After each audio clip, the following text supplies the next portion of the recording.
علامہ اسماعیل دیوبندی صاحب، آپ سب جانتے ہیں، ان کا اللہ مقام، ان کا مناظرہ ہو رہا تھا عبدالستار توسوی سے. دوران مناظرہ درمیان میں کھانے کا وقفہ ہو گیا، ٹیبل پہ کتابیں سجی ہوئی تھی. منتظمین نے کہا کتابیں ہٹا لیتے ہیں، کھانا سجائیں گے اور جلدی سے نماز پڑھ لیں، نماز کے بعد کھانا کھا لیں، ظہر کا وقت تھا. اچھا، مناظرے کا ایک اصول ہے، میں بھی ماشاءاللہ 21 افراد کو حور بنا چکا ہوں. امریکہ، کینیڈا میں، پاکستان میں، کراچی میں، یہ جانتے ہیں ماجد بھائی. ابھی ایک بریلوی عالم کو ہم نے حور بنایا ہے. بریلوی عالم، بریلوی کا شیعہ ہونا مشکل کام ہے. دیوبندی کو کلک ہوگی فوراً آ جائے گا، اہل حدیث کو کلک ہوگی فوراً آ جائے گا. دیوبندی اور اہل حدیث آ جاتے ہیں جلدی، بریلوی نہیں آتا. وہ کہتا ہے میں بھی یا رسول اللہ کہتا ہوں، آپ بھی یا علی کہتے ہیں، ہم اور آپ میں کوئی فرق تو ہے نہیں. اس لیے وہ جلدی نہیں آتے جب تک کہ ان کو کوئی بہت بڑی بات کلک کرے. غور کیجیے گا. تو الحمدللہ 21 افراد کو حور بنا چکا ہوں. فہرست موجود ہے، لسٹ موجود ہے، نام موجود ہے، کسی کو چاہیے تو ایڈریس موجود ہے. میں عرض کر رہا تھا اسماعیل دیوبندی صاحب کیونکہ مناظرے کے عالم تھے، کتنے لوگوں کو انہوں نے حور بنایا، تو وہ مناظرہ ہو رہا تھا. مناظرے کا اصول یہ ہے، کیونکہ میں نے اس لیے یہ جملہ کہا کہ مناظرے کا طالب علم ہوں میں، کہ اصول یہ ہے کہ اگر کوئی غصے میں آ جائے تو پوائنٹس کٹ جاتے ہیں. جو غصے میں آ جائے مد مقابل اس کے پوائنٹس کٹ جاتے ہیں. جو منصف ہوتا ہے، فیصلہ کرنے والا ہوتا ہے، وہ پوائنٹ کاٹ لیتا ہے. ادھر سے تھا عبدالستار توسوی، اس نے ان کو غصہ دلانے کے لیے ایک جملہ کہا. ابھی ٹیبل پہ کھانا سجا نہیں تھا، پلیٹیں ڈالا کے رکھنے والے تھے، کہ اس نے غصے میں کہا اسماعیل صاحب جلدی سے بتائیں غصہ دلانے کے لیے کہ شیعہ اور سور میں کیا فرق ہے. میں جیسا ہوتا تو تماچا مار دیتا. دیکھیں وہ اسماعیل صاحب تھے، اسماعیل صاحب تھے، انہوں نے کچھ بھی نہیں کہا، مسکرا کے ٹیبل کو ناپنا شروع کر دیا.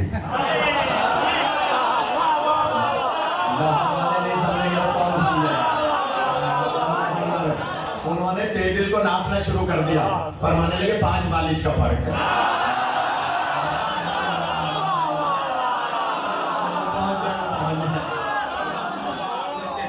خدا آپ کو زندگی عطا فرمائے. اب جنہوں نے داد نہیں دی وہ سمجھے نہیں، تو مجھے تشریح کرنی پڑ رہی کہ جناب اس کا کیا مطلب 5 بالش کا فرق. اسماعیل صاحب فرمانے لگے مجھ سے کیا سمجھ کے مناظرہ کرنے آئے؟ شیعہ سمجھ کا. پھر سوال کیا تھا؟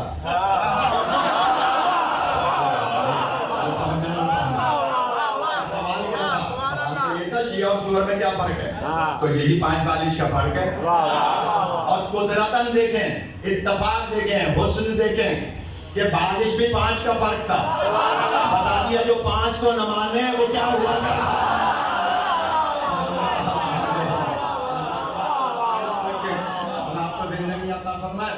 تو شیعہ حاضر جواب ہوتا ہے. ہم ان کی خدمت میں عرض کر رہے ہیں، بات لمبی ہو گئی، کہ جناب ہم پاکستان میں فساد نہیں چاہتے، ورنہ جتنا شوق شہادت ہمارے مسلک میں ہے بہت نہیں فرماتے. اب جو ایجنسیوں کے لوگ بیٹھے ہیں وہ اس کو نوٹ کریں. یہ جو فرقہ واریت پھیلانے کی کوشش کی جا رہی ہے، کراچی میں ایک نیا ٹرینڈ گزشتہ 1 ہفتے سے شروع ہے کہ کوئی کالے کپڑے والا اکیلے میں کہیں سے گزرتا ہے، ہاتھ میں کڑا یا انگوٹھی ہے، تو اس کو پکڑ کے درد و کوب کر رہے ہیں، اس کو باقاعدہ مار رہے ہیں، زخمی کر رہے ہیں. یہ ابھی جو ریلیاں نکلی، ایک منیب الرحمان کی نکلی، ایک اس سے پہلے نکلی، دونوں ریلیوں میں جو درمیان میں امام بارگاہ آ رہے تھے ان پہ پتھراؤ بھی کیا اور نعرے بازی بھی کی، شیعہ کافر کے نعرے بھی لگائے. ہم یہاں جتنے بھی لوگ ایجنسیوں کے آئے ہوئے ہیں، میں ان کو دعا بھی دے رہا ہوں اور ان کے ساتھ ایک گزارش کر رہا ہوں کہ وہ ہمارا یہ پیغام پہنچائیں اسلام آباد تک اور لاہور تک اور ہر گورنر تک، وزیر اعلیٰ تک، کہ شیعہ کبھی پیٹ سے بم باندھ کے کسی کے لیے نہیں جاتے. کیونکہ ہمارے مراجع اعظام نے ہمیں اس کی اجازت نہیں دی ہے. کیوں نہیں دی ہے؟ جملہ کہہ دوں، اس لیے نہیں دی ہے کہ ہمارا مرنے والا بستر پہ بھی شہادت کی موت مرتا ہے. من مات علی حب آل محمد مات شہیدا. لہذا ہمیں پیٹ سے بم باندھ کے کسی کو مارنے کی ضرورت نہیں ہے. اگر اس ملک میں آپ امن و امان چاہتے ہیں, ہم صبر کا دامن نہیں چھوڑیں گے, لیکن یہ جو چیزیں شروع ہو رہی ہیں, اگر یہ جوابی کارروائیاں شروع ہو گئی تو کہاں جائے گا ملک؟ لہذا مہربانی کر کے ہمارے صبر کو کمزوری نہ سمجھیں. ہمارے اللہ نے ہمیں زبان بھی دی ہے, ہمیں قوت بھی دی ہے, شوق شہادت بھی دیا ہے. لہذا اس کو سنبھالیں. خاص طور پہ میں آرمی چیف سے گزارش کروں گا, التماس کروں گا کہ وہ اس کو دیکھیں کہ جناب یہ ایک کس طرف جا رہی ہے بات. اس لیے کہ ہم کسی کے خلاف بات نہیں کرتے, ہم تو فضائل اہل بیت پڑھتے ہیں. فضائل اہل بیت میں اگر آپ کو کوئی ایسی چیز نظر آ رہی ہے تو پھر دال میں کالا ہے. اگر دال میں کالا ہے تو ہم کیا کر سکتے ہیں؟ آپ اگر توہین کریں گے اہل بیت کی تو پھر ہم زبان رکھتے ہیں بڑوں بڑوں کے پول کھولنے کے لیے. لہٰذا مہربانی کر کے یہ ویڈیو بن رہی ہے, آپ لوگ نوٹ کریں کہ اس چیز کو سنبھالیں. حکومت, وزیر اعظم اس چیز کو سنبھالیں کہ یہ فرقہ واریت نہ پھیلے. بس اللہ نے انتخاب کیا ہے قرآن مجید میں, ایک آدم علیہ السلام کا, ایک نوح علیہ السلام کا. پڑھو کچھ موضوع پہ, پورا آدھا گھنٹہ ہو گیا میرا موضوع شروع نہیں کر پایا. اور دوپہر کو یہی ہوا تھا کہ بات موضوع پہ زیادہ نہیں آئی. اگر اجازت ہے حضور تو میں چاہ رہا ہوں, اللہ فرما رہا ہے ان اللہ اصطفیٰ آدم, بے شک ہم نے آدم کو منتخب کیا, ونوحًا اور نوح کو چنا, وآل ابراہیم اور ابراہیم کی آل کو چنا, وآل عمران اور عمران کی آل کو چنا. الل لاہور نہیں,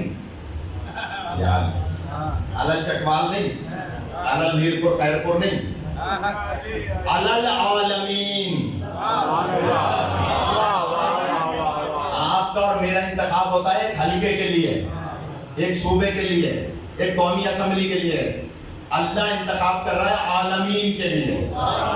ماننا پڑے گا جیسا میں ہوں ویسا میرا انتخاب ہے, جیسا اللہ ہے ویسا اس کا انتخاب ہے. قرآن کی آیت ہے سورہ آل عمران کی. اللہ فرما رہا ہے کہ میں نے آدم کو چنا, منتخب کیا, ونوحًا اور نوح کو چنا. آدم کے ساتھ اللہ نے آل کیوں نہیں لگایا؟ سبھی آدم کے اولاد, آدم علیہ السلام سے لے کر اور پھر عیسیٰ علیہ السلام تک جتنے بھی انبیاء ہیں ساری حضرت آدم کے اولاد. تو اللہ نے نس قائم کیوں نہیں کی, ان اللہ اصطفیٰ آل آدم کیوں نہیں فرمایا؟ جملہ کہہ دوں, اللہ جانتا تھا 1400 سال کے بعد کم سے کم پاکستان میں کچھ لوگ دیواریں کالی کریں گے اور کہیں گے کہ صاحب سب برابر ہیں. اللہ نے قرآن میں نس قائم کر دی کہ جب آدم کی اولاد سب برابر نہیں ہے تو صحابہ سب برابر کیسے ہو گئے؟ آدم کی اولاد برابر نہیں ہے, انبیاء برابر نہیں ہے. بعضهم علی بعض, کہ ہم نے بعض کو بعض پر فضیلت عطا کی. کیا کہا؟ ان اللہ اصطفیٰ آدم, بے شک ہم نے بس آدم کو چنا, ونوحًا اور نوح کو چنا. نوح کے ساتھ بھی آل کا ذکر نہیں ہے. میں نے صبح ایک جملہ کہا تھا, اجازت دے تو دوہرا دوں. آدم کا انتخاب کیا اللہ نے, اعلیٰ آدم نہیں, اس لیے کہ آدم کے بیٹوں میں قاتل موجود ہے.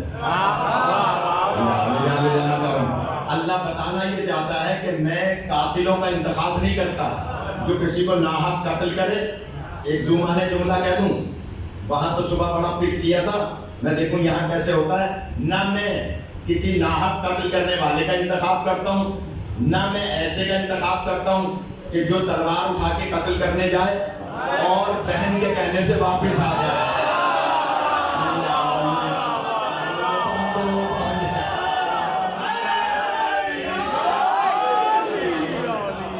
اس کا مطلب ہے انتہائی سیرت مجمع ہے, انتہائی پڑھا لکھا مجمع ہے کہ جناب میں ایسے کا انتخاب نہیں کرتا. تم چاہے بند کمرے میں کرو یا وصیت کر دو, میں ایسے کا انتخاب نہیں کرتا جو کسی کو ناحق قتل کرے یا ناحق قتل کرنے کے ارادے سے تلوار اٹھائے. ارادہ قتل بھی قتل میں شمار ہوتا ہے, وکلا جانتے ہیں. اس کا مطلب کیا ہوا کہ اللہ نے بتا دیا کہ میں نے آدم کا انتخاب کیا، نس قائم نہیں کی، اعلیٰ آدم نہیں کہا، ونوحً، اور نوح کے ساتھ بھی اعلیٰ نوح نہیں کہا. کیوں؟ اب جو باہر کھڑے ہیں ان کے لیے جملہ ہے، اس لیے کہ نوح کا بیٹا اپنے بابا نبی کو چھوڑ کر پہاڑ پہ چڑھ گیا تھا. تو اللہ بتا رہا ہے قرآن میں سورہ آل عمران میں کہ میں قیامت تک نس قائم کر رہا ہوں، نہ میں قاتلوں کا انتخاب کرتا ہوں، نہ نبی کو چھوڑ کے پہاڑ پہ جانے والوں کا انتخاب کیا.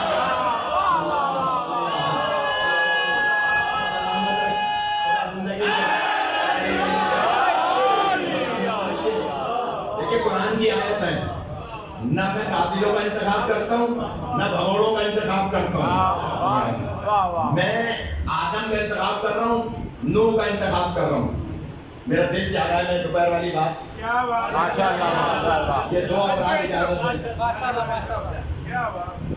آدم کا انتخاب کیا کیونکہ آدم سے آدمیت چلی، بھائی بھائی اجازت. نوح کا انتخاب کیا اس لیے کہ نوح سے پہلی شریعت چلی، آدم سے آدمیت چلی، نوح سے شریعت چلی. آپ فخر کرتے رہیے مدینے میں کسی کے کہیں دفن ہونے پر،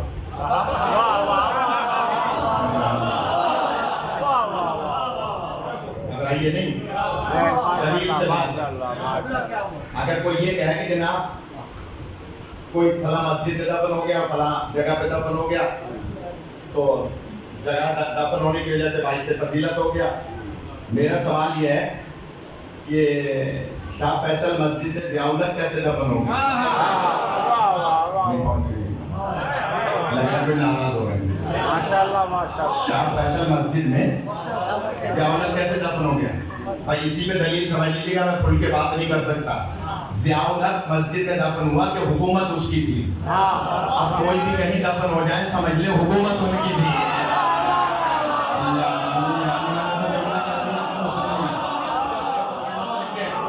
حکومت تھی تو دفن ہو گئے، اور جب تیسرے مرحلے میں حکومت نہیں تھی تو دفن نہیں ہوئے.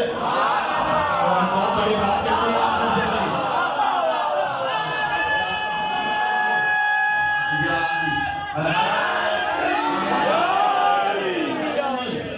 لہذا آپ کہتے ہیں جو چاہیں کہیں، آپ جتنی چاہیں جہاں چاہیں فضیلتوں کے انبار لگا دیں، کیا فرق پڑتا ہے. لیکن آئیے ذرا نجف اشرف، آپ مولا علی علیہ السلام کی قبر اطہر پہ انشاءاللہ زیارت کرنے جائیں. دعا ہے کہ سب انشاءاللہ مجھ سمیت زیارت بار بار کریں. یہ سب کیا آمین نہیں کہہ رہے ہو؟ جو آمین کہے گا وہ جائے گا. جناب انشاءاللہ آپ زیارت پہ جائیں، ہم زیارت پہ جائیں، خواتین بہنیں سب زیارت پہ جائیں. جب آپ نجف اشرف میں جائیں گے، مولا کے دروازے پہ کھڑے ہو کے زیارت پڑھیں گے، تو زیارت آپ ایک مولا کی نہیں پڑھیں گے، 3 زیارتیں پڑھیں گے. کیونکہ مولا کی زری کے اندر، سونے کی جالی کے اندر ایک طرف آدم کی قبر ہے، ایک طرف نوح کی قبر ہے.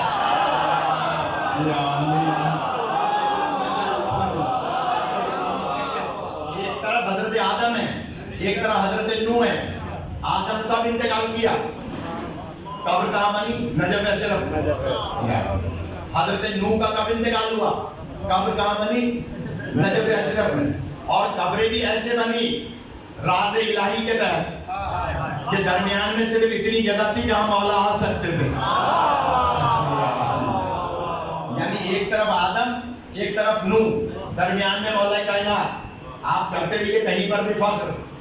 ہمارا عقیدہ تو یہ ہے جو زیارت عاشورہ پڑھتا ہے وہ 3 دن جو مسلسل زیارت عاشورہ پڑھ لے زیر آسمان، وہ جب مرے گا کہیں بھی دفن ہو جسم سمیت کربلا منتقل ہو جاتا ہے. یہ مستند روایت ہے. جسم سمیت کربلا چلا جاتا ہے، اور کربلا میں کوئی دشمن اہل بیت دفن ہو جائے، وہ 3 دن کے بعد جسم سمیت وادی برہوت چلا جاتا ہے. اب آپ قیاس کر لیجئے کسی بھی جگہ دفن ہونے والے کسی پر بھی کہ جناب مولا علی کی ایک طرف جناب آدم ہے، دوسری طرف حضرت نوح ہے. اب بہت بھاری جملہ کہہ رہا ہوں، اس پہ اگر باہر والے نہیں جانیں گے تو مجھے دکھ ہوگا.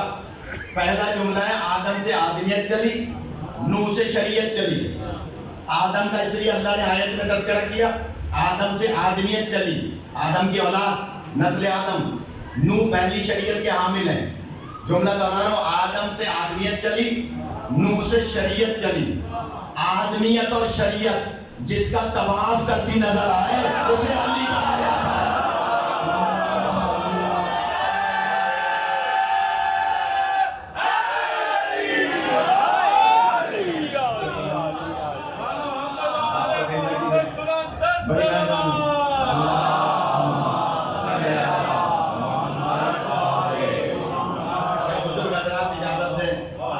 جو بزرگ تشریف فرمائے، میں ان سے خاص دعا کا طالب ہوں کہ جناب آدم سے آدمیت چلی، نوح سے شریعت چلی.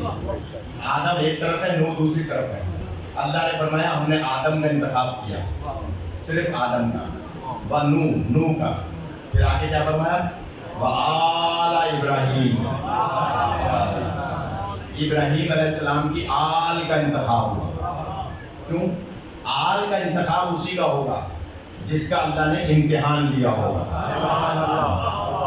حضرت ابراہیم علیہ السلام کا امتحان کیسا تھا کہ حضرت ابراہیم علیہ السلام کی کئی امتحانات تھے. ایک بتوں کو توڑنے والا امتحان تھا. پڑھے لکھے حضرات ہیں، ہمارے یہاں کوئی بھی جاہل نہیں ہوتا ہے. ہمارے یہاں کوئی مدرسے اسکول میں نہ بھی پڑھاؤ تو بھی جاہل نہیں ہوتا. اس لیے کہ نبی نے فرمایا ہے جاہل وہ ہوتا ہے جو عدم معرفت امام رکھتا ہے. جو امام کی معرفت نہیں رکھتا وہ جاہل ہوتا ہے. پھر ایک جملہ آپ کی خاموشی کو دیکھ کر مجھے جگانا آتا ہے. ایک ہوتا ہے جاہل، جیم الف ہا لام جاہل. ایک ہوتا ہے جاہلیت. جاہل وہ ہوتا ہے جو جانتا نہ ہو، پڑھا لکھا نہ ہو. گزر رہا راستے سے کوئی پیپر پڑھا ہے، اخبار، آج کل اخبار میں آیتیں لکھ دیتے ہیں. کوئی آیت لکھی ہوئی ہے، اس کی سمجھ میں نہیں ہے، اس نے پیر رکھ دیا. پیچھے سے آپ میں سے کوئی گزر رہا تھا، آپ نے اس کو ڈانٹا، عقل نہیں، دیکھو کیا لکھا ہوا ہے، تم نے اس پہ پیر رکھ دیا. اس نے ہاتھ جوڑ کے کہا کہ میں پڑھا لکھا نہیں ہوں، مجھے نہیں پتا تھا کیا ہے. ہاتھ اٹھا کے چوما، آپ سے بھی معافی مانگی، اللہ سے بھی معافی مانگی، اس کو چوم بھی لیا. تو اس کا مطلب یہ ہوا کہ یہ جانتا نہیں ہے. جو جانتا نہیں ہے وہ جاہل ہے. جملہ کہوں گا میں، دیکھیں کیسے قدر کرتے ہیں. اور آئندہ کبھی کا وعدہ اسی جملے پہ ہوگا. اگر کبھی آئندہ عامر میاں نے یا کسی نے حکم دیا تو اس جملے سے دیکھوں گا میں کہ مجھے پڑھنا ہے یا آئندہ نہیں. جملہ کہہ رہا ہوں، جاہل وہ ہوتا ہے جو جانتا نہیں ہے. جاہلیت میں وہ مبتلا ہوتا ہے جو جان کے مانتا نہیں ہے. پہنچ گئے آپ. اس کا مطلب ہے جاہل وہ ہے جو جانتا نہیں ہے. جاہلیت میں وہ مبتلا ہے جو جان کے مانتا نہیں ہے. آپ مجھے بتائیں ذاکر نائک جانتا ہے کہ نہیں جانتا حسین کون ہے؟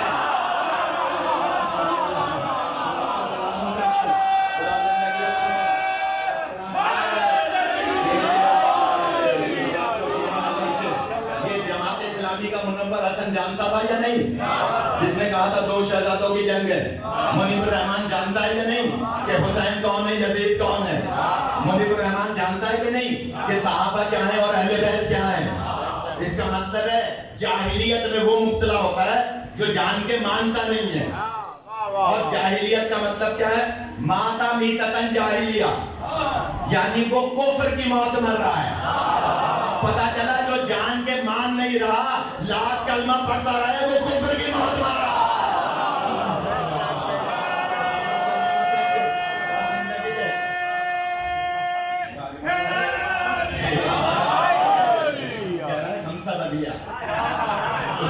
مولا سلامت رکھے، اللہ آپ سب کو عزت دے.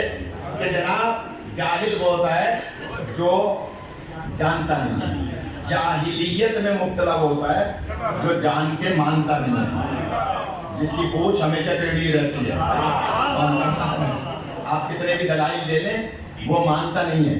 لہذا یہ عالم آن لائن جو پروگرام تھا نا عامر لیاقت والا، یہ شروع مجھ سے ہوا تھا، سب سے پہلا پروگرام میرا تھا. اس میں بڑے لطیف سوالات آئے تھے، بڑی عجیب باتیں آئی تھی. مولا علی علیہ السلام کو خانہ کعبہ میں اللہ نے کیوں پیدا کیا؟ تو اس کا جواب بڑا میں نے تفصیل سے دیا تھا، سی ڈی موجود ہے. تو یہ میڈیا کا دور ہے، انٹرنیٹ کا دور ہے. اس میں آپ بس کوشش یہ کریں کہ دشمن اہل بیت کوئی بھی پوسٹ ڈالے تو اس کو بائی نیم اس کا جواب نہ دیں. ورنہ یہ سائبر کرائم کے نام پر جو قانون نکالا ہے وہ صرف شیعوں کے لیے نکالا ہے. غور نہیں فرمایا. یہ قانون اوروں کے لیے نہیں ہے. وہ کیا کیا کہہ رہے ہیں, کیا کیا بکواس کر رہے ہیں, کیا کیا بیوی کی شان میں گستاخی کر رہے ہیں, کیا کیا وہ بول رہے ہیں, تو کوئی سائبر کرائم یا کیمرہ اس کے اوپر اس کی جون نہیں رہی ان کے سر پہ. لیکن اگر شیعہ بچہ کوئی اس کا جواب دے دے گا تو فوراً ایف آئی آر کٹ جائے گی. تو احتیاط سے, کیونکہ ہم فرقہ واریت پھیلانا نہیں چاہتے, ہم حق بات کرنا چاہتے ہیں اور راستہ دکھانا چاہتے ہیں. اس لیے کہ ہم شیعہ کھلے دل و دماغ کے ہیں. ہم سارے مسلمانوں کو چاہتے ہیں کہ وہ جنت میں جائیں. سب کو ہم مشورہ دیتے ہیں کہ وہ جنت میں جائیں, اور جنت میں جانے کا ایک ہی راستہ ہے جسے کہا جاتا ہے حسنین سے محبت, 12-14 سے محبت, اقلنا آخرنا اوسطنا کلنا سے محبت. یہ جنت کا راستہ ہے. اور میں تو کہا کرتا ہوں, جو حضرات, یہ میں چوک کی تقریر میں بات کرتا ہوں اور مجھے یہ چوکی کا جلسہ لگ رہا ہے, جیسے باہر حضرات تشریف فرمائیں, تو میں ایک جملہ کہہ دوں کہ اگر آپ کو جنت چاہیے اس سے پہلے کی کچھ منازل ہیں, وہ منازل اہل بیت ہی آپ کی طے کرائیں گے. اس میں سب سے پہلی منزل موت اور دوسری ہے قبر. قبر میں اگر آگ سے بچنا ہے, سانپ بچھو سے بچنا ہے, تو ولایت علی کا اقرار کرنا ہوگا. جامع لے جانا چاہتا ہوں, علی حق, علی حق, علی حق, علی حق, علی حق, علی حق, علی حق. اگر بزرگ حضرات اجازت دیں, گھبرائیں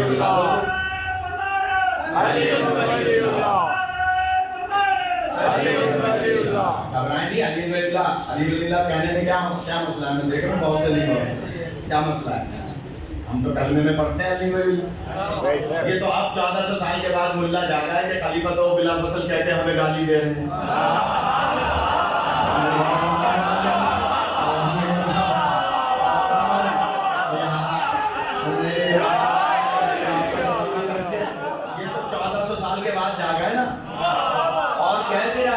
بھائی آپ اپنے کمروں میں بھلے کہہ لیں, تو ہمیں پتا چل گیا تمہیں اپنوں سے کتنی محبت ہے کہ کمروں میں بھلے کہہ لیں. یعنی 1400 سال کے بعد کہہ رہا ہے کہ جناب اپنی بارگاہوں میں, اپنے گھروں میں جو چاہے کر لیں. الگ اعلان مائک پہ خلیفہ تو بلا فصل نہ کہیں. اب پتا چلا تمہیں خلیفہ بلا فصل کا, تو میں کیا کروں. ہم دعوت فکر دیتے ہیں, سب کچھ آپ ہی کی کتابوں سے دیتے ہیں. آیا تھا یا نہیں بیٹا کہ بابا مجھے غلام زادہ کہا ہے؟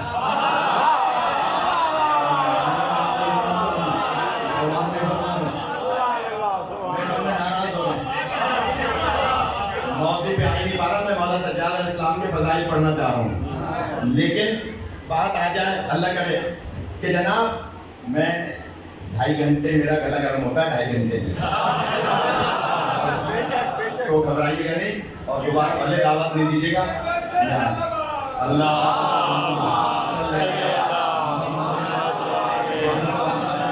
مولا عزت دے کہ جناب میں جملہ کہہ رہا ہوں کہ آیا تھا یا نہیں. اگر اس کو یوں شروع کر لیں, ایک دن 9 محرم کو پروگرام تھا عالم آن لائن, تو میں سکا بنتا ہوں 8 محرم کو. ہماری دادی بنایا کرتی تھی, خیر پور میں مولانا شہنشاہ بھی بنتے ہیں سکا 8 محرم کو منت بڑھانے کے لیے. تو جو سکا بنتا ہے اس کے گلے میں کلاوا ڈالتے ہیں. کلاوا سمجھے, لال پیلا دوڑا, نانی دادی ڈالتی ہیں, سکا بناتے ہیں, باقاعدہ مشق ہاتھ میں دیتے ہیں سبیل کی, شربت کی, اور وہ لوگوں کو کھلاتے ہیں غازی سرکار کے نام پہ, مراد پوری ہونے پر. وہ کلاوا جو گلے میں ڈلتا ہے وہ 10 محرم کو جب تازیہ جھنڈے ہوتے ہیں تو اس میں ڈال دیتے ہیں, 3 دن کے لیے ڈالتے ہیں. تو 9 محرم تھی اور اس نے لائیو پروگرام کر لیا. ہمیں جا کر میرے ساتھ تھے ایک مولانا شبیر احمد اظہری, جن کی آنکھ پڑکتی تھی, اگر کسی کو یاد ہو تو وہ میرے ساتھ تھے بریلوی میرے ساتھ تھے. تو انہوں نے ہمیں جا کر کے کان میں کہا تھا ان سے پوچھو کہ مولوی ہو کے دھاگوں کا مذہب رکھ, یہ مولوی ہو کے دھاگے گلے میں ڈالیں. اچھا کالا لباس تھا پورا 9 محرم کی, اور وہ صرف کالا یہ کلابہ ہی چمک رہا تھا, تو وہ عجیب سا لگ رہا تھا ان کو, اور ہمارے جو دیکھنے والے تھے وہ خوش ہو رہے تھے کہ یہ مولوی اپنے مسلک کی نمائندگی کر رہا ہے. تو مجھ سے کہنے لگے یہ دھاگے کا کیا مذہب ہے, یہ مذہب تو مولویوں کا تو کم از کم یہ ہوتا ملنگ پہنے تو پہنے. میں نے کہا نہیں, اس کی ایک وجہ ہے. اس کی وجہ یہ ہے کہ پہلے تو ہمارے یہاں کوئی بچہ بیمار ہوتا ہے یا کوئی اپاہج ہوتا ہے یا کوئی مسئلہ ہوتا ہے تو نانی دادی اس کی منت مان لیتی ہیں کہ یہ ٹھیک ہو جائے گا, تو میں اس کو دادی سرکار کے نام پر صدقہ بناؤں گی, تو یہ لوگوں کو پانی پلائے گا, سبیل پلائے گا, شربت پلائے گا, وہ ٹھیک ہو جاتا ہے. تو پھر وہ ساری زندگی یہ کام 8 محرم کو کرتا ہے. تو ایک تو یہ وجہ ہے.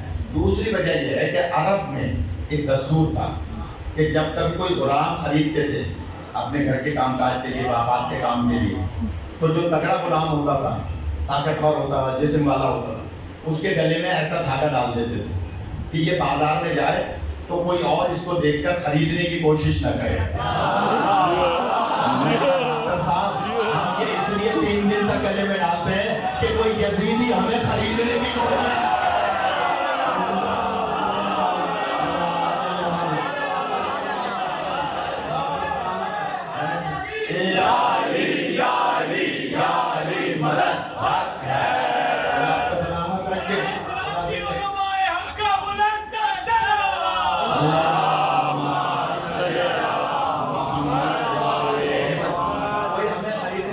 نہ کرے.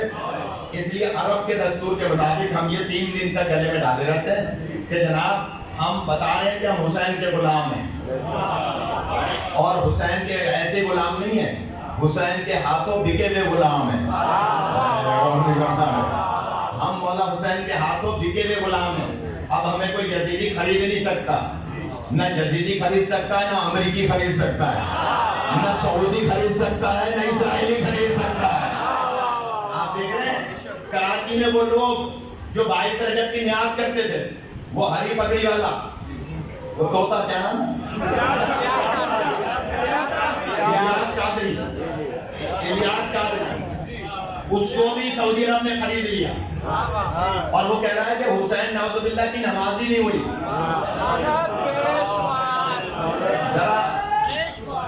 ذرا عقل سے کام لیں. ان کے لیے کہہ رہا ہے کہ خون لگا ہوا ہے جن کی نماز نہیں ہوئی, نعوذ باللہ, کیونکہ پیسہ سعودی عرب سے مل گیا. اب وہ اسی کا گن گا رہا ہے جو مولا حسین کے قصیدے پڑھتا تھا, اور وہ آج کل یعنی پیسہ لے کر ایسا کام کر رہا ہے. اس کو میں کہوں گا کہ کیونکہ تم خاندانی نجس اولاد ہو, آبا و اجداد سے نجس ہو, اور تمہارے بچے بھی نجس ہیں, اس لیے تم مولا حسین کے خون کے بارے میں یہ بات کر رہے ہو. اٹھاؤ, تمہاری کتابوں میں موجود ہے روایت, بی بی ام ایمن آئی تھی اور کہا تھا سرکار میں حسین کو غسل دلا لاؤں پھر آپ کو دوں. آپ نے فرمایا تھا اسے غسل دلانے کی ضرورت ہے. آپ کو سلامت رکھے. جو آیا ہے تخلیق کا مصداق ہے, اس کے لیے تم کہہ رہے ہو کیوں پیسہ مل رہا ہے, تو جو پیسہ لے لیتا ہے وہ بک جاتا ہے. آپ کو کوئی شیعہ بکا ہوا نظر نہیں آئے گا. اچھا سنیں, ہو سکتا ہے ہمارے یہاں بھی کچھ اب کلپس آنے لگے نا, کچھ الٹے سیدھے. ہو سکتا ہے کوئی یہ کہتا ہے آپ کے فلاں مولوی نے تو یہ کہہ دیا, آپ کے فلاں مولوی نے تو یہ کہہ دیا. تو ہمارے استاد گزرے ہیں قبلہ مولانا محمد قاسم زیدی علی اللہ مقامہ, استاد العلماء, ان کی کتاب احسن العقائد مدرسوں میں پڑھائی جاتی ہے.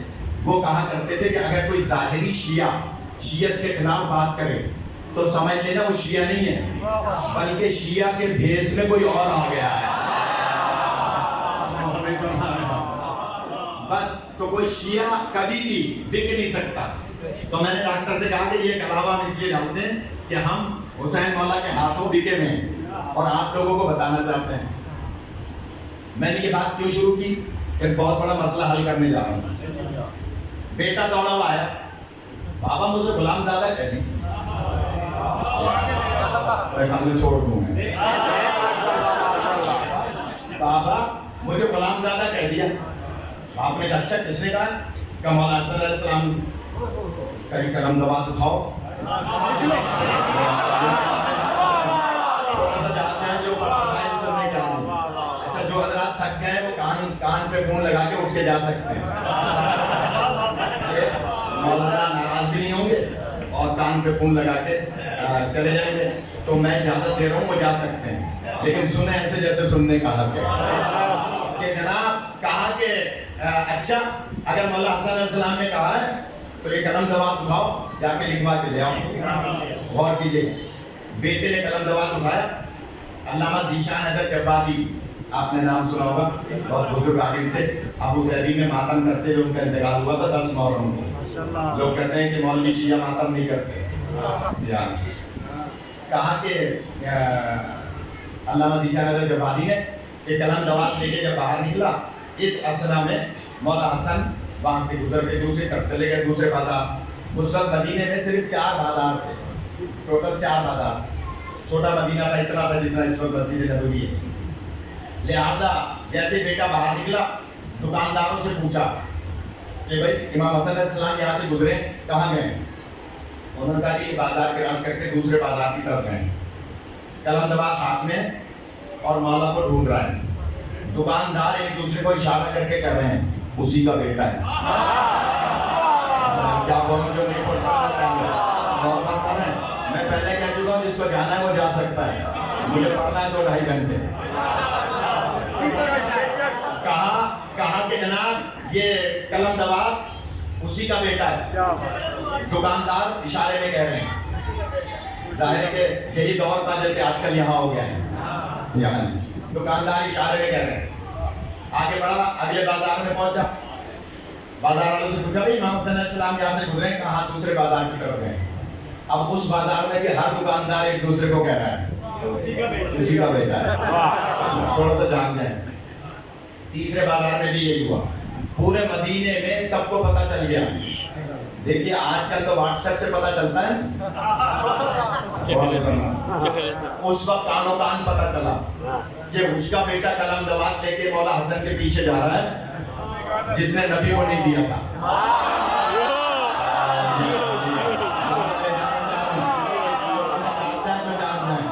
اس کا بیٹا ہے جو لے کر جا رہا ہے. لہذا سب کے سب ایک دوسرے کو اشارے کنایوں میں بنک گویا یہ کمیونیکیشن ہو رہا ہے. جب چوتھے بازار میں پہنچا, انہوں نے کہا روزہ رسول پہ گئے. بہت بھاری جملہ ہے علامہ ذیشان حیدر جبادی صاحب کا, ان کی روح شاد ہوگی جو میں جملہ کہہ رہا ہوں. پیچھے پیچھے بیٹا آ رہا ہے, قلم دوات لیے ہوئے, آشکار کیے ہوئے, ہاتھ میں لیے ہوئے, اور مولانا حسن پہنچے نانا کی قبر پر. جیسے ہی نانا کی قبر پہ پہنچے, پہلے تو نانا کو سلام کیا اور ایک مرتبہ مڑ کے دیکھ کے کہا نانا مجرم پکڑ کے لے آیا ہوں.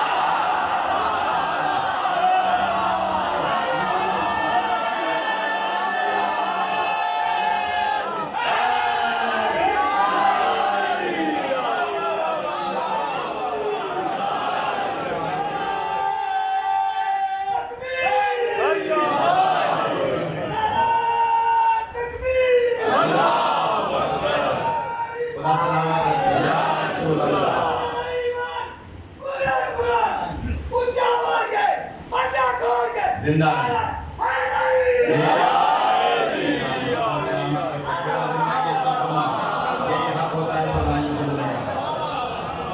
نانا مجرم پکڑ کے لے آیا ہوں. نانا کتنے خوش ہوئے ہوں گے. اسے کہتے ہیں فرزند رسول. اور فوراً نانا کی زیارت کی 2 رکعت نماز شروع کر دی. مولوی ملا کیا کرتے ہیں, اس کی شان کیا ہوگی جسے حسن نے کہہ دیا میں غلام زادہ ہوں, یہ غلام زادہ. بہت بڑے بڑے مسئلے حل کروں گا. خطبوں میں کہتے ہیں نا بھائی جسے مولا حسن نے غلام زادہ کہہ دیا اس سے بڑی شان کیا ہوگی. میں چیلنج کر رہا ہوں, یہ بچے ویڈیو بنا رہے ہیں, آئندہ میں پڑھوں تو مجھے بھلے نظر نیاز نہیں دینا, ویڈیو ضرور بنوانا. یعنی اچھی طرح سے ویڈیو جس میں کوئی بات کٹے نہیں. بہت سارے لوگ معذرت کے ساتھ کلپ بناتے ہیں چھوٹی چھوٹی اور اپنے مطلب کی ڈال دیتے ہیں, باقی کاٹ دیتے ہیں. تو معذرت کے ساتھ کوئی ناراض نہ ہو, بات پوری ڈالیے گا کہ ڈالیں گے.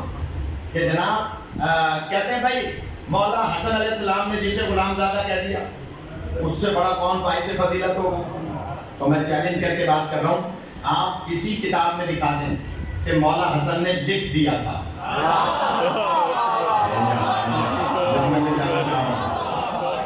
مولا حسن تو صرف آشکار کرنا چاہ رہے تھے، لہذا لکھ دیا تھا کوئی دکھا دیں، نہیں ملتا۔ اچھا میں پہلے بتا چکا ہوں کہ کچھ ہوتے ہیں غلام زادے جو محبت میں غلام زادے ہوتے ہیں، سلمان و بوذر و قمبر جیسے،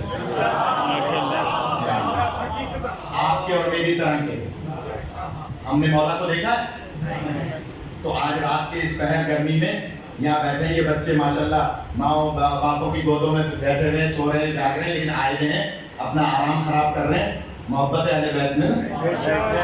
ہم نے دیکھا نہیں، یہ ہماری سچی محبت ہے۔ اللہ اس محبت کو قائم رکھے اور ہم سب کی نسلوں میں جاری رکھے۔ بہت فرما رہے ہیں، ہم جو آئے ہیں محبت میں آئے نا، ہمیں کسی نے پیسے تو نہیں دیا کہ مجلس میں جاؤ تو تمہیں پیسے ملیں گے، ایسا تو نہیں ہے۔ تو اس کا مطلب کیا ہوا؟ ایک غلام وہ ہوتے تھے جن بیچاروں کا کچھ پتہ نہیں ہوتا تھا، اس نے خریدا، اس نے خریدا، اس نے خریدا، اس نے خریدا، اس نے بیچا، اس نے خریدا، ایک غلام وہ ہوتے تھے۔ ایک غلام محبت میں ہوتے تھے، سلمان و بوذر و قمبر اور میری آپ کی طرح۔ میں جلدی سے بہت بڑا مسئلہ حل کروں گا۔ تو کہتے ہیں اگر لکھ دیا تھا تو مجھے دکھائیں کسی کتاب میں کہ مولا حسن نے لکھ دیا ہو تو آپ کہہ سکتے ہیں، مگر اس میں بھی ہمارے پاس دلیل موجود ہے۔ مولا حسن علیہ السلام نماز پڑھنے کھڑے ہوئے اور مولا کی عادت تھی کہ آپ نماز ہمیشہ لمبی سورہ پڑھا کرتے تھے، سورہ بقرہ، سورہ فیل، سورہ نساء، بڑی سورہ پڑھتے تھے نماز میں۔ آپ نے نماز کو تول دیا۔ یہ بیٹا تھا بادشاہ کا، تھوڑا سا واقعی تھک گئے یہاں پر، یہ بیٹا تھا بادشاہ کا۔ ارے بھائی تھک گیا کہ یہ تو نماز ہی نہیں ختم کر رہے، باہر نکلا یہ سوچ کے کہ چلو نہیں لکھا تو کیا ہوا، میں کہاں تک کھڑا رہوں، واپس آ گیا۔ جیسے باپ کے پاس پہنچا، کیا لکھوا لا ہے؟ کہ نہیں پاپا انہوں نے نماز اتنی طویل کر دی، میں تھک گیا، میں لکھوا نہیں سکا۔ اچھا بابا اگر لکھ دیتے تو آپ کیا کر لیتے؟ جہاں میں مسلمانوں کو لانا چاہ رہا ہوں، جس کے لیے میں نے کہا تھا کہ ہم جنت دکھانا چاہ رہے ہیں، اپنی بات کی دلیل دے رہا ہوں۔ بیٹا جھنجھلا کر کہتا ہے کہ بابا نہیں لکھا تو نماز انہوں نے طویل کر دی، اگر لکھ دیتے تو کیا کر لیتے؟ باپ کا جواب سنیے گا، کہتا لکھ دیتے کیا کر لیتے؟ کفن میں رکھواتا۔ جو پہنچ جائے وہ پہنچ جائے۔ کیا کر رہا ہے باپ؟ اگر لکھ دیتے تو کیا کرتے؟ کفن میں رکھواتا۔ بیٹا کہتا کفن میں رکھنے سے کیا ہوتا؟ کہتا عذاب قبر سے محفوظ رہتا۔ میں کہوں گا مسلمانوں یہی تو لانا تھا، آپ ایسوں کو مان رہے ہیں جنہیں اپنی قبر کی فکر ہے، ان کے دروازے پر آئے جو جنت کا راستہ دکھانے والے۔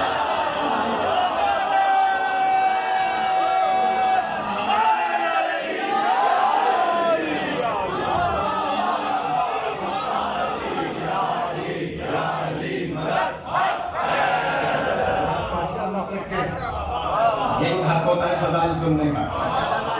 کہا کہ بیٹا اگر لکھ دیتے تو کفن میں رکھواتا، کفن میں رکھتے تو کیا ہوتا کہ عذاب قبر سے محفوظ رہتا۔ تو جسے اپنے قبر کی فکر ہے تو تمہاری قبر کہاں سے چھڑائے گا؟ ناراض ہونے لگ رہا ہے۔ جسے اپنی قبر کی فکر ہے وہ کسی اور کی قبر کیسے چھڑائے گا؟ وہاں ہے جو علی کہتے ہیں میں موت کے وقت بھی کام آؤں گا،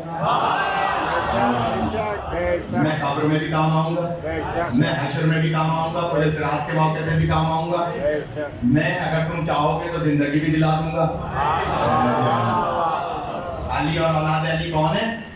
ابراہیم علیہ السلام کا امتحان ہوا تھا، بات لمبی ہو گئی، اس لیے کہ ان کا امتحان ہوا اس لیے کہ ان کو امامت دینی تھی، اعلیٰ ابراہیم۔ چلے اب پھر کبھی موقع ملے گا تو عرض کریں گے۔ میں نے دیکھ لیا کہ جناب پچھلے لوگ ناراض ہوئے، اعلیٰ ابراہیم، خدا سلامت رکھے، اعلیٰ ابراہیم، ابراہیم کی آل کا انتخاب کیا کیونکہ ابراہیم علیہ السلام کا امتحان لیا تھا، اور امتحان ایک لیا تھا بت توڑنے کی وجہ سے کہ بتوں کو توڑ کے کلاڑی ان کی گردن میں رکھتی تھی، دوسرا امتحان تھا آگ کا، اور اس وقت حضرت ابراہیم علیہ السلام کو شیطان کے مشورے سے منجنیق میں رکھتے اور آپ کو پھینکا تھا آپ کی طرف جو میلوں روشن ہوئی تھی مہینوں میں جلائی گئی. بہت بھاری بات کہنے جا رہے ہیں. جب آگ کی طرف جا رہے تھے حضرت ابراہیم علیہ السلام تو آگ کے درمیان میں آتش جناب جبرائیل امین کہتے ہیں اے ابراہیم کوئی حاجت ہے؟ کہا کہ ہاں جس سے حاجت ہے وہ بہتر جانتا ہے. جس سے حاجت ہے وہ بہتر جانتا ہے. جس سے حاجت ہے وہ بہتر جانتا ہے. کتنے چکر دلائے تھے نمرود کی فوج نے کہ عام انسان ہوتا تو چکروں میں ہلاک ہو جائے, لیکن حضرت ابراہیم علیہ السلام اتنے چکروں کے بعد چکراتے نہیں ہیں. اتنا بہترین جواب دیا کہ جس سے حاجت ہے وہ بہتر جانتا ہے. میں جملہ کہوں, امتی نبی ابراہیم علیہ السلام ہزاروں چکروں کے بعد چکراتے نہیں ہیں. فخر انبیاء معمولی بخار میں ہزیان کیسے بول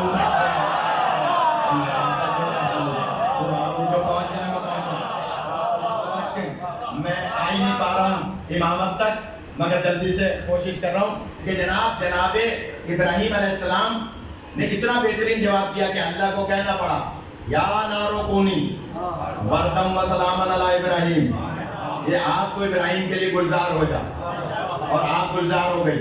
ایک عجیب روایت اگر بزرگ اجازت دیں تو بزرگوں کے لیے دہرا رہا ہوں, بچوں کے لیے سنا رہا ہوں.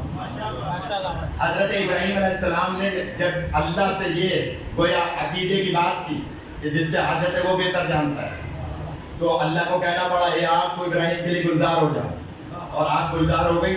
پھولوں کا تخت بن گیا اور وہاں ایک نورانی ہستی پہلے سے موجود. کتاب کا حوالہ میں دے رہا ہوں, جو کتاب کے حوالے مانگنا چاہتے ہیں, تہذیب المتین فی تاریخ امیر المومنین علیہ السلام. یہ 2 جلدوں پر مشتمل کتاب ہے, اور یہ ضیاءالحق کے دور میں بین ہو گئی تھی. انڈیا سے چھپی تھی, علامہ مظہر حسین سہارنپوری کی لکھی ہوئی کتاب ہے. یہ دوبارہ چھپی جب آپ کے لاہور نے بڑے بڑے کام کیے ہیں.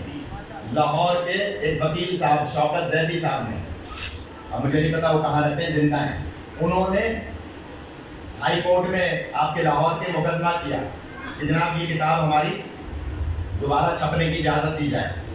جج نے کہا کہ میں اجازت تب دوں گا جب میں کتاب پڑھوں. انہوں نے کتاب دے دی. ضیاءالحق کے دور میں بین ہوا تھا.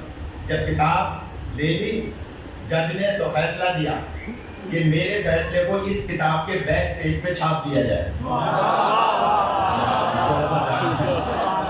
اس کتاب کا میں حوالہ دے رہا ہوں, میرے اس فیصلے کو بیک پیج پہ چھاپ دیا جائے.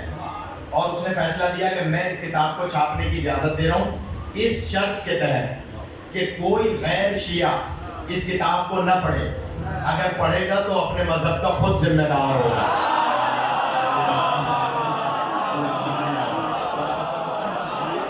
وہ اپنے مذہب کا خود ذمہ دار ہوگا کہ جو اس کتاب کو پڑھے گا. وہ کتاب لاہور سے چھپ گئی 2 جلدوں میں, تہذیب المتین فی تاریخ امیر المومنین علیہ السلام. تہذیب المتین, اس میں علامہ مظہر حسین سہارنپوری کی, اس میں لکھا ہے, غور کیجیے گا, کہ حضرت ابراہیم علیہ السلام جب جا رہے تھے آگ کی طرف تو اس وقت ایک نورانی ہستی پہلے سے تخت پہ موجود تھی. اور نمرود کی بیٹی رازا, کیا نام تھا؟ رازا, را عین زواد دو تشریح ہے, رازا نمرود کی بیٹی.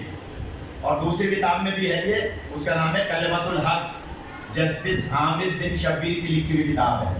یہ حیدرآباد دکن سے چھپی ہے, 2 جلدوں پہ یہ بھی کلمۃ الحق. اس میں بھی ہے تھوڑے تھوڑے الفاظ کے بدل کے ساتھ. تو لکھا کہ جناب رازا نمرود کی بیٹی اپنے بالا خانے پہ سوار اور وہاں سے پکار کے کہہ رہی ہے اے ابراہیم, میں نمرود کی بیٹی یہ کیا ماجرا دیکھ رہی ہوں, یہ آگ کیسے گلزار ہو گئی, اور یہ نورانی ہستی کون ہے؟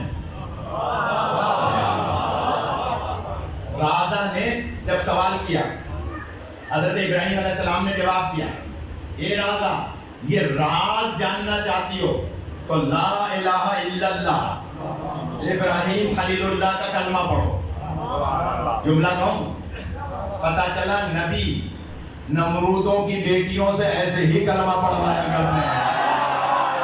حضرت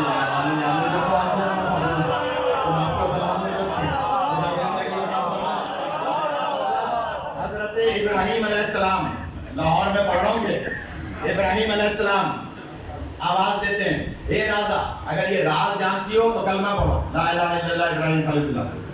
راجا نے کلمہ پڑھا، جیسے ہی کلمہ پڑھا کہا کہ اگر جاننا چاہتی ہو اٹھتی بھی آ جاؤ،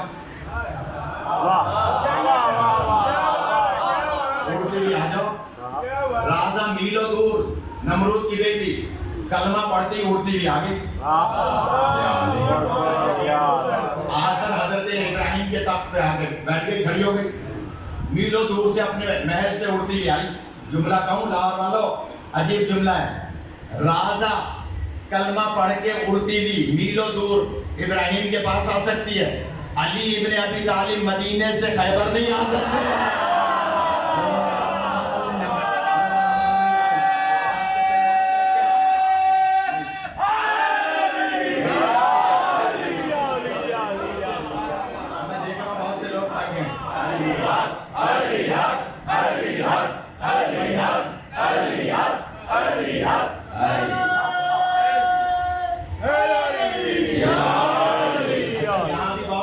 اشتباہات پیدا کرتے ہیں، جب مولا علی کو مان لیا نا تو دل و جان سے مانے، شبہات پیدا کر کے نہ مانے۔ علی ابن ابی طالب کو جو ذرا سا بھی شبہ پیدا کر کے مانتا ہے اس کو بہتر ہے کہ نہ مانے۔ اور فرمائیں اس لیے کہ مولا علی علیہ السلام کو اگر خیبر میں نبی پاک مدینے سے بلا رہے ہیں تو اس میں کون سی قباحت ہے کہ علی آ گئے ہیں؟ ہم یہاں مدد کر رہے ہیں تو یہاں آ رہے ہیں کہ نہیں مدد؟ تو اگر نبی بلا رہے ہیں اور خیبر مدینے سے خیبر آ رہے ہیں، چلیں ذوق کی بات اور کہہ دوں کہ جب نبی پاک نے فرمایا میرے پیارے صحابیوں جو مجھے علی کے آج رات 40ویں شب مدینے سے خیبر آنے کی اطلاع دے گا، سب سے پہلے میں اسے جنت لکھ کے دوں گا۔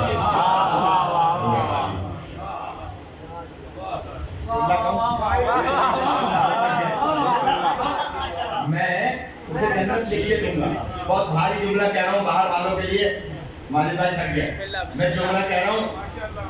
کسی صحابی نے کہا ہو سرکار آپ تو امی ہیں، اور امی کی معنی نعوذ باللہ ان پڑھ ہے، آپ لکھنا پڑھنا جانتے نہیں ہیں، لکھ کے کہاں سے نہیں ہیں؟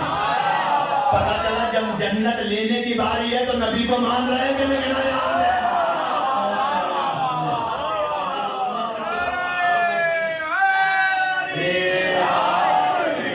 مجھے احساس ہو رہا ہے باہر والے بہت دیر سے کھڑے ہیں تو بس احمد تمام کروں، ورنہ اس میں ابھی بہت سے چیزیں آ رہی ہیں، رتیبی بات نہیں ہوتی، جو بات ذہن میں آ جائے۔ سارے صحابہ پیروں کے پنجوں پہ کھڑے ہو کے، کوئی گھوڑوں پہ، جو کوئی 2-4 اونٹوں پر تھے، کوئی کسی پہاڑی پر، سب مدینے کی راہ کو دیکھ رہے ہیں کہ علی مدینے سے آئیں گے، گھوڑا دوڑاتے تھے، جیسے ہم علی کا چہرہ دیکھیں گے نبی سے جنت لکھوائیں گے۔ تو میں انہیں ایک سبق دے دوں جو دیواروں پہ لکھتے ہیں میں نوکر صحابہ تھا، آپ کہہ رہے ہو میں نوکر صحابہ تھا، ذرا خیبر میں آ کر تو دیکھو تم جس کے نوکر ہو وہ علی کا چہرہ دیکھ کے جنت لے رہا۔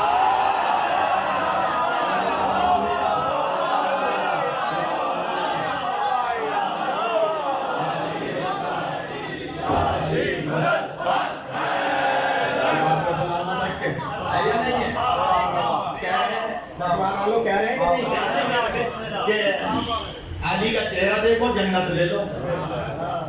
نبی پاک فرمانے جو علی کے آنے کی سب سے پہلے اطلاع دے گا میں اسے جنت لکھ دے دوں گا۔ سرکار نے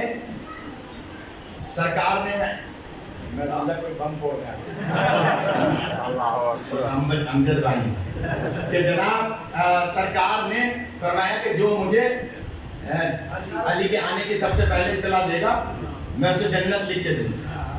سارے صحابہ مدینے کی طرف ایک ہی راستہ تھا خیبر کا مدینے، سارے اس طرف دیکھ رہے ہیں علی آئیں گے، پہلی دفعہ دیکھیں گے، ٹکٹی کی باندھ کے دیکھ رہے ہیں، آ کر رسول سے کہیں گے لائیے جنت لکھ کے دیں۔ سارے صحابہ مدینے کی طرف دیکھ رہے ہیں، سلمان آسمان کی طرف دیکھ رہے ہیں، سلمان آسمان کی طرف دیکھ رہے ہیں۔ ایک نامور صحابی نے، نام نہیں لوں گا، آ کر کہا کہ سلمان یہ تم سٹیا گئے ہو, 300 سے زیادہ تمہاری ایج ہو گئی ہے, 300 سال سے سٹیا گئے ہو, اس کا مطلب سٹیانے کی بات پرانی ہے.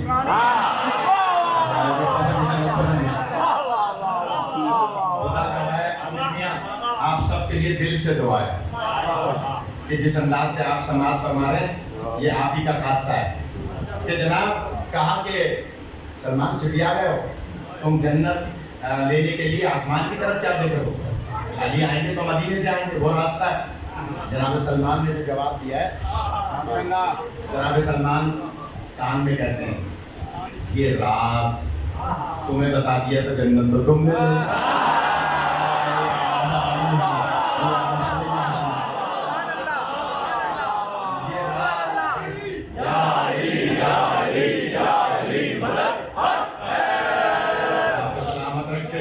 یہ راز تمہیں بتا دیا تو جنت تو تم لے لو گے, تم اپنا کام کرو, مجھے اپنا کام کرو. سارے دیکھ رہے ہیں مدینے کی طرف اور الگ صبح فجر سے پہلے ستارہ نیچے کی طرف آتا ہوا دکھائی دیا. سلمان دوڑے پہ آئے, یہ بھی اسی کتاب میں روایت تہذیب المتین میں. سلمان دوڑے پہ آئے, سرکار وہ علی آ رہے ہیں, مجھے جنت لکھ کے دیجیے. کیا جنت تو تمہاری ہو گئی, یہ بتاؤ تمہیں کیسے پتا چاہیے علی ہے, تمہیں کیسے پتا یہ علی ہے. سلمان کہتے ہیں سرکار آپ نے عشاء کے بعد فرمایا تھا کل میں علم اسے دوں گا, اور مدینہ ہے 80 میل دور, اگر علی آئیں گے گھوڑے کے راستے سے تو صبح تک نہیں پہنچ پائیں گے. علی آج آئیں گے آسمان کے راستوں سے, کیونکہ علی بار بار کہتے ہیں میں زمین کے راستوں سے آسمان کے راستے سے.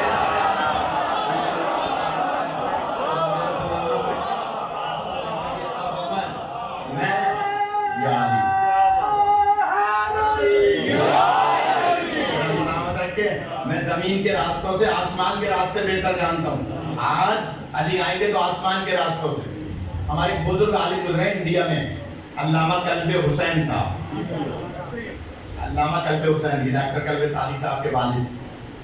وہ انڈیا میں شان غریبہ کی مجلس ریڈیو اور ٹی وی پہ پڑھا کرتے تھے, بزرگ عالم. انہوں نے کئی کتابیں لکھی. ان سے کسی نے سوال کیا تھا, علامہ صاحب مولا علی دعویٰ کرتے تھے کہ میں زمین کے راستوں سے آسمان کے راستے بہتر جانتا ہوں, کوئی آپ کی معلومات میں آپ کے علم میں کوئی دعوے کی دلیل ہے؟ علامہ نے جو جواب دیا تھا سونے سے لکھنے جیسا. جاگ رہے ہو, سونے سے لکھنے جیسا ہے. کیا تھا؟ علامہ کلب حسین صاحب فرماتے ہیں تمہیں نہیں پتا, تعلیم نہیں پڑھی.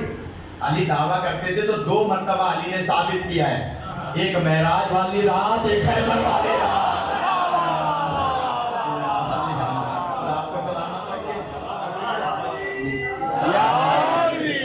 علی نے ثابت کیا ہے 2 راتوں میں کہ میں زمین کے راستوں سے آسمان کے راستے بہتر جانتا ہوں. تو میں یہ عرض کر رہا تھا کہ ابراہیم علیہ السلام راجا کو بلا لیتے ہیں, آپ بھول گئے, میں نہیں بھول.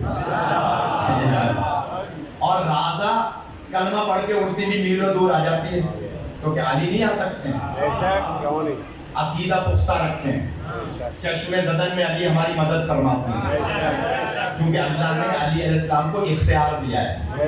اختیار خدا سے, یہ مردوں کو زندہ کرانا, یہ مدد کرنا, یہ اختیار خدا سے.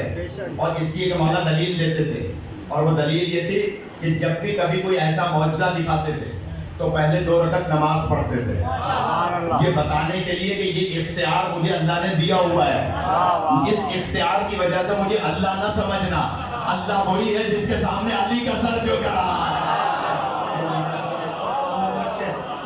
یہ نہ سمجھنا. لہذا حضرت ابراہیم علیہ السلام کی جو آگ تھی اسے ایک چھپکلی پھونک مار رہی تھی, ہوا دے رہی کہ اور بڑھ کے. اس لیے معصوم فرماتے ہیں کہ چھپکلی کو محب اہل بیت ہتھیلی سے مارے گا تو اس پہ جنت واجب. کتاب کا حوالہ دے دوں, آپ کی خاموشی بتا. کتاب ہے روضۃ الکافی, جیسے اصول کافی ہے ایسے روضۃ الکافی. اس میں یہ روایت ہے کہ جو محب اہل بیت چھپکلی کو ہتھیلی سے مارے گا اس پہ جنت واجب. کسی نے مولا سے پوچھا تھا چھٹے ماہ پاس سے کہ مولا ہتھیلی سے مارنا تو مشکل کام ہے, تو فرمایا جنت آسان ہے.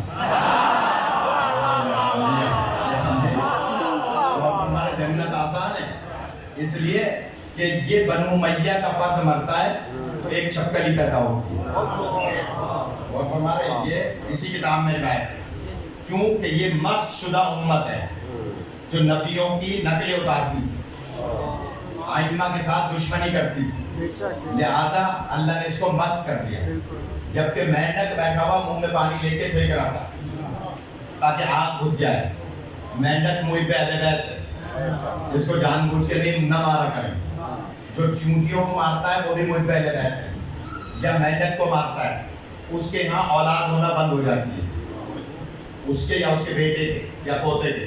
کہ جو چونٹیوں کو جان بوجھ کے مارتا ہے, کیونکہ چونٹیاں بھی منہ پہ اہل بیت ہوتی ہیں اور مینڈک بھی منہ پہ اہل بیت ہوتا ہے. جو مینڈک اور چونٹیوں کو جان بوجھ کے مارتا ہے اس کے یہاں اولاد ہونا بند ہو جاتی ہے. آیت اللہ تقی بہتر فرماتے ہیں کہ جس کے یہاں اولاد ہونا بند ہو جائے وہ چونٹیوں کو غذا کھلائے, کیونکہ چونٹیاں منہ پہ اہل بیت ہوتی ہیں. جب ان کو غذا کھلائے گا تو چونٹی پہلی دعا یہ دیتی ہے کہ خدا اس کی نسل میں اضافہ فرما. تو یہاں بہت سارے ایسے ہوں گے جن کے اولاد نہیں ہو رہی ہوگی. بہت سے بچے دعاؤں کے لیے کہتے ہیں جو شادی شدہ ہیں کہ ہمارے اولاد نہیں ہو رہی, تو وہ چونٹیوں کو غذا ڈالیں, آٹا چینی سوجی مکس کر کے چونٹیوں کو غذا ڈالیں اور سورہ مزمل کی تلاوت کریں تو اس کے یہاں اولاد ہو جاتی ہے. چونٹی دعا دیتی ہے. مینڈک منہ میں پانی لے کے پھینک رہا تھا, آئے تھے فرشتہ کہ اللہ کے حکم سے کہ تمہاری وجہ سے یہ آگ بجھ جائے گی, کتنا سا پانی ہے, مینڈک کے منہ میں کتنا پانی آئے گا, یہ آگ بجھ جائے گی. جملہ سنیے گا مینڈک کا, ہم کم از کم مینڈک جیسی معرفت حاصل کر لیں. مینڈک کہتا ہے اے اللہ کے برگزیدہ, میں تو یہ پانی اپنے منہ میں لے کے اپنے منہ میں پانی لے کے پھینک رہا ہوں, کلی کر رہا ہوں, اس لیے کہ میرا شمار نبی سے محبت کرنے والوں میں ہو جائے. آج آپ کا میرا شمار علی سے محبت کرنے والوں میں ہو جائے. اور آج ہم چوتھے علی, ان میں 4 علی ہیں, 4 محمد ہیں, 2 حسن ہیں, حسین ایک ہی ہے. ان میں بھی حسین ایک ہی ہیں. ایک اور روایت یاد آ رہی ہے, کیا کروں رٹی بھی مجلس نہیں ہوتی. کسی نے پوچھا تھا امام موسیٰ کاظم علیہ الصلوۃ والسلام, امام سے کسی نے پوچھا تھا, بس زحمت تمام, امام سے پوچھا تھا مولا موسیٰ کاظم نے سے امام سے کسی نے پوچھا تھا, امام یہ فرمائے نبی پاک نے یہ کیوں نہیں فرمایا اولنا علی و آخرنا علی و اوسطنا علی و کلنا علی, یہ کیوں فرمایا اولنا محمد و آخرنا محمد و اوسطنا محمد و کلنا محمد. مولا نے جو جواب دیا ہے فضائل کا آخری نقطہ ہے, اب ذہن میں تو اور باتیں آ رہی, لیکن بس میں جانتا ہوں فطرت کے تقاضے. کہا کہ سنو دنیا والوں کو غدیر کا ایک علی برداشت نہیں ہے, 12 علی کیسے برداشت ہو جاتے ہیں.